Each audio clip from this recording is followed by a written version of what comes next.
بسم اللہ الرحمن الرحیم۔ السلام علیکم، میں ہوں محمد تحسین عباسی اور آپ دیکھ رہے ہیں میرا YouTube channel Pakistan time news. Pakistan Muslim League Noon کے سربراہ میاں محمد نواز شریف صاحب نے پاکستان آنے سے قبل ایک بیانیہ ترتیب دیا ہے، اور اس بیانیے میں سابق chief of the army staff general Qamar Bajwa صاحب،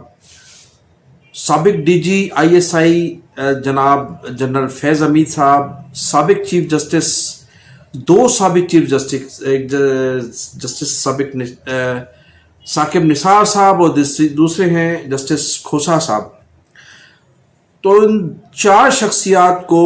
ٹارگٹ انہوں نے بنایا ہے، اور اب وہ جب پاکستان تشریف لائیں گے تو ان چار شخصیات کے خلاف اپنی انتخابی مہم کا بھی آغاز کریں گے،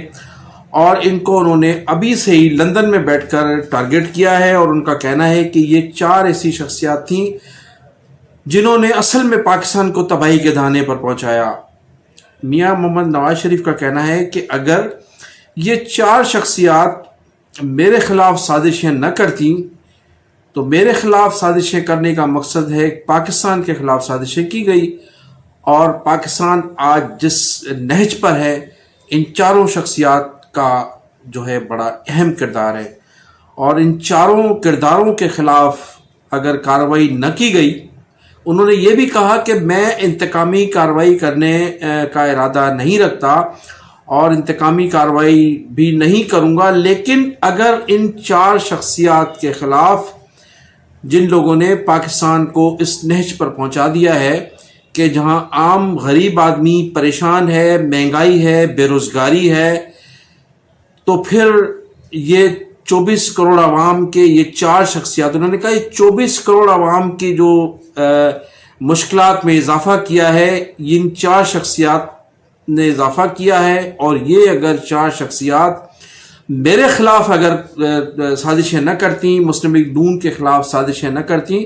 تو پھر آج پاکستان خوشحال ہوتا، اور ان کا یہ بھی کہنا تھا کہ میں پاکستان جا کر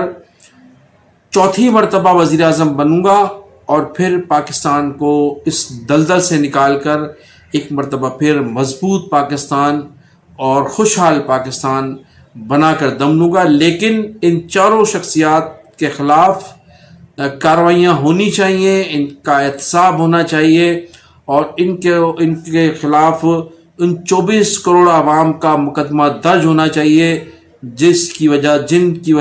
جن لوگوں کی وجہ سے آج پاکستان اور پاکستان کی 24 کروڑ عوام مصائب اور وصائب میں مبتلا ہیں۔ تو یہ تو تھا نواز شریف کا بیانیہ، اور نواز شریف اب اس نئے بیانیے کے ساتھ پاکستان تشریف لا رہے ہیں، اور ان کا جو انتخابی جلسے ہوں گے، جو انتخابی میٹنگز ہوں گی، تو وہ انہی چار لوگوں کی شخصیات کو ہدف بنائیں گے، اور ان چار شخصیات کو ہدف بناتے ہوئے اپنی انتخابی مہم کا آغاز کرنے جا رہے ہیں۔ موجودہ حالات میں اخبارات کی خبریں، ٹی وی چینلز کی خبریں اور حالات واقعات یہ بتا رہے ہیں کہ مستقبل میں حکومت جو ہے مسلم لیگ نون کو دیے جانے کا امکان ہے، لیکن دوسری جانب اگر آپ محسوس کریں گے تو مسلم لیگ نون اور پاکستان پیپلز پارٹی اس وقت دونوں اسٹیبلشمنٹ سے ناراض نظر آتی ہیں۔ اب ان کا ناراض ہونے کا مقصد یہ تھا کہ ان کے جو پس پردہ حقائق ہیں ناراض ہونے کے، وہ یہ ہیں کہ شوگر مافیا کے خلاف جو chief of the army staff general Syed Asim Munir صاحب نے جو کریک ڈاؤن شروع کیا ہے، تو اس میں تمام بڑی جماعتوں کے لوگ شامل ہیں۔ آصف علی زرداری صاحب کے ذاتی دوست بھی اس میں ملوث بتائے جاتے ہیں، پھر مسلم لیگ نون کے لوگ بھی اس میں ملوث ہیں، پھر تحریک استحکام پارٹی جو ہے اس کے لوگ بھی اس میں ملوث ہیں۔ تو یہ اس وقت تمام سیاسی جماعتیں کے جو بڑے بڑے لوگ ہیں وہ شوگر اسکینڈل میں ملوث ہیں، اور ان کی جانب سے chief of the army staff کے خلاف ناراضگی کا اظہار بھی کیا جا رہا ہے، اور ان سیاسی لیڈروں میں غصہ بھی پایا جاتا ہے۔ پھر ڈالروں کا مسئلہ آتا ہے، ڈالر کے خلاف جو کریک ڈاؤن ہے وہ بھی ظاہر ہے غریب آدمی کا تو مسئلہ نہیں ہے۔ ڈالرز کو اسٹاک کرنا، ڈالرز کو کی ذخیرہ اندوزی کرنا، شوگر کی ذخیرہ اندوزی کرنا، سونے کی ذخیرہ اندوزی کرنا یا آٹے کی اسمگلنگ کرنا یہ کسی غریب آدمی کا کام نہیں ہے، یہ تمام ان اشرافیہ کا کام ہے جو برسہ برس سے پاکستان میں جو ہے فائدے حاصل کرتی رہی ہے۔ اشرافیہ جو اس ملک کے مستقبل سے کھیلتی رہی ہے، اس قوم کے مستقبل سے کھیلتی رہی ہے، ان کا بڑا اہم کردار رہا ہے۔ تو chief of the army staff کی جانب سے جو کریک ڈاؤن شروع کیا گیا ہے شوگر مافیا کے خلاف، گندم مافیا کے خلاف، گولڈ مافیا کے خلاف، ڈالر مافیا کے خلاف، تو یہ جو تمام بڑے لوگ ہیں اس میں ملوث ہیں، اور ان کے خلاف جب کریک ڈاؤن ہونے جا رہا ہے تو سب کے سب لوگ جو ہیں وہ اس وقت اسٹیبلشمنٹ کے خلاف طوطے کی طرح بولنا شروع ہو گئے ہیں، اور ان کی جو زبان ہے وہ بس ایک ہی ان کی زبان پر ان کا رٹا ہے کہ جناب جلد از جلد ملک میں عام انتخابات کرائے جائیں، اور انتخابات کرانے کے بعد اقتدار ہمارے حوالے کیا جائے۔ اچھا، پھر یہ جو تمام اشرافیہ ہے ان کے پھر ایک دوسرے سے مفادات، اچھا یہ اس وقت یہ بھی نہیں سوچ رہے ہیں کہ اگر انتخابات کرا دیے جائیں گے تو پھر اقتدار کی گارنٹی کس طرح سے ملے گی کہ ہمیں اقتدار مل جائے گا، لیکن چونکہ یہ ان کا مسئلہ نہیں ہے۔ جب تمام لوگ انتخابات ہو جائیں گے، اسمبلیوں میں پہنچ جائیں گے، تو پھر ایک دوسرے سے مفادات ان کے ملتے ہیں، اور پھر وہ ایک دوسرے کا پردہ رکھیں گے، ان کو ایک دوسرے کو سپورٹ کریں گے۔ لہٰذا کوشش یہ ہے کہ فی الفور انتخابات کرا کر اسمبلیاں بحال ہوں، ہم پارلیمنٹ میں بیٹھیں، اور پھر پارلیمنٹ میں بیٹھ کر ان لوگوں کے ساتھ بیٹھیں، ان لوگوں کو بلیک میل بھی کریں، اور پھر اپنے مفادات بھی حاصل کریں۔ تمام سیاسی جماعتیں اس وقت چاہتی ہیں کہ ملک میں عام انتخابات ہوں، اور ان جنرلوں سے جو جنرل صاحب نے جو کریک ڈاؤن شروع کیا ہے اس پہ کچھ ان کے جو ہے وہ اثر انداز ہو سکے۔ لیکن ہماری اطلاعات کے مطابق سید عاصم منیر صاحب نے یہ فیصلہ کیا ہے کہ جب تک وہ chief of the army staff ہیں ان اقدامات کو جاری رکھیں گے، اور ان اقدامات سے جس سے آپ نے دیکھا کہ ملک کی معیشت بھی مستحکم ہو رہی ہے، شوگر بھی کنٹرول ہو چکی ہے، اور آٹے کے بھی ریٹ جو ہیں وہ کنٹرول ہوئے ہیں، ڈالر بھی مسلسل ڈالر کے مقابلے میں روپیہ بھی مستحکم ہو رہا ہے۔ تو اب تمام اقدامات بھی آپ دیکھ رہے ہیں chief of the army staff کی جانب سے، اور ان تمام سیاسی جماعتوں کی جو سیاسی جماعتیں کل تک مختلف مطالبات کر رہے تھے، آج ان کے مطالبات مختلف ہیں، سب لوگوں کی چیخیں نکل رہی ہیں کیونکہ ان کے خلاف کریک ڈاؤن ہونے جا رہا ہے۔ بہت سی سیاسی جماعتوں کے لوگوں کی لسٹوں میں نام موجود ہیں، اور بہت سے ایسے چہرے ایک سے دو روز میں بے نقاب ہونے جا رہے ہیں جن کا عوام جو ہے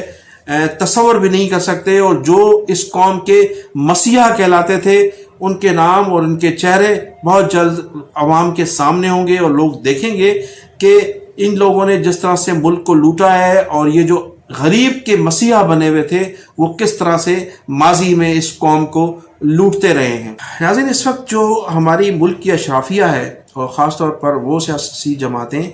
جو اس ملک پر باری باری حکمرانی کرتی رہی ہیں،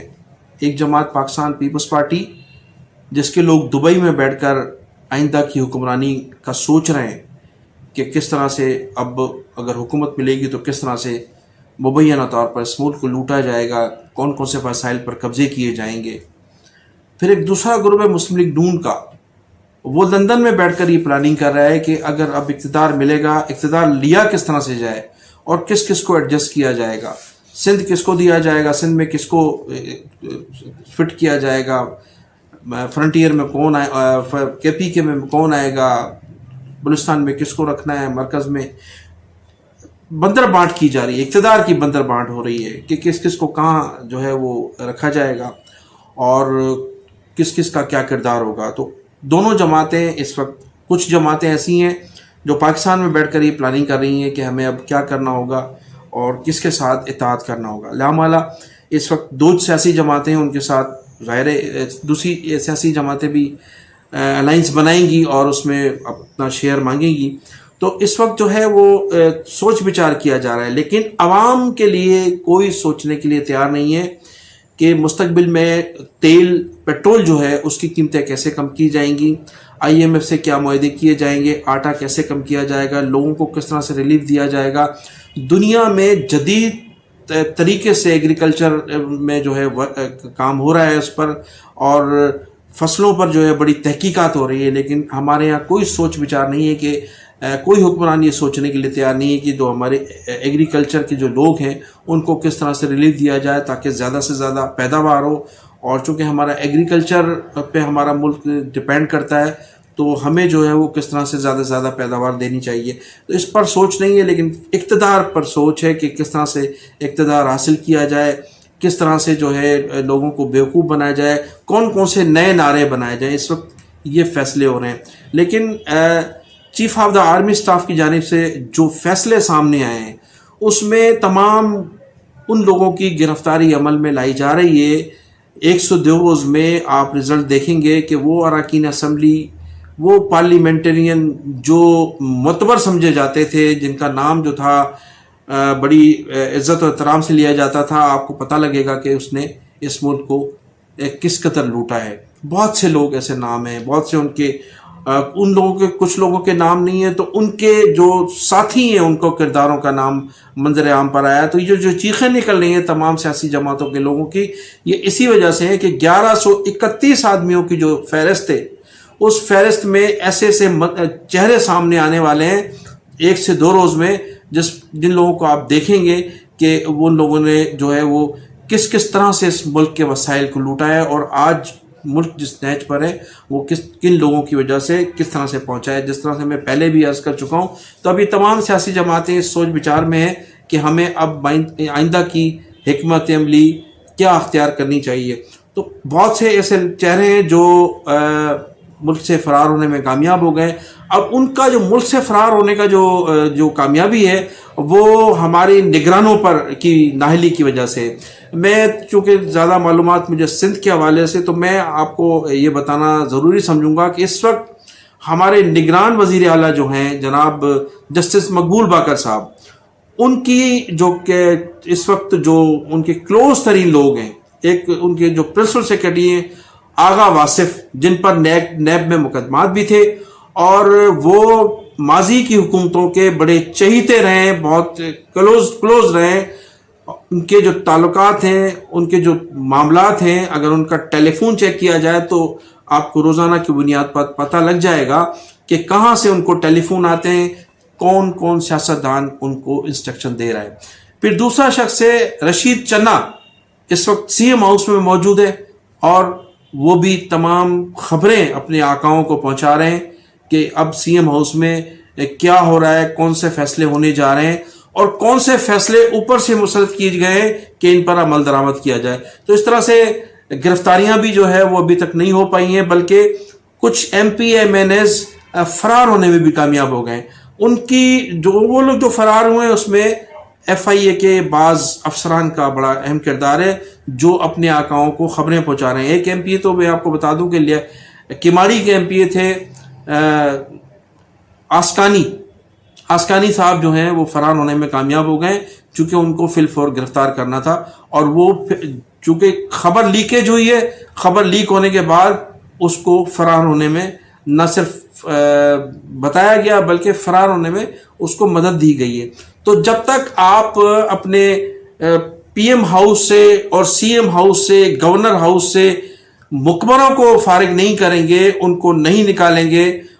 بڑی بڑی پوسٹوں پر سیکرٹری لیول پر, ڈائریکٹر لیول پر جو اس وقت کرپٹ ترین لوگ افسر بیٹھے ہوئے ہیں, ان کو جب تک آپ نہیں ہٹائیں گے نہ تو آپ کرپشن پر قابو پا سکیں گے اور نہ ہی لوگوں کی گرفتاری عمل میں آ سکے گی, اور نہ ہی chief of the army staff general Asim Munir صاحب کا جو ویژن ہے کہ اسمگلروں کو,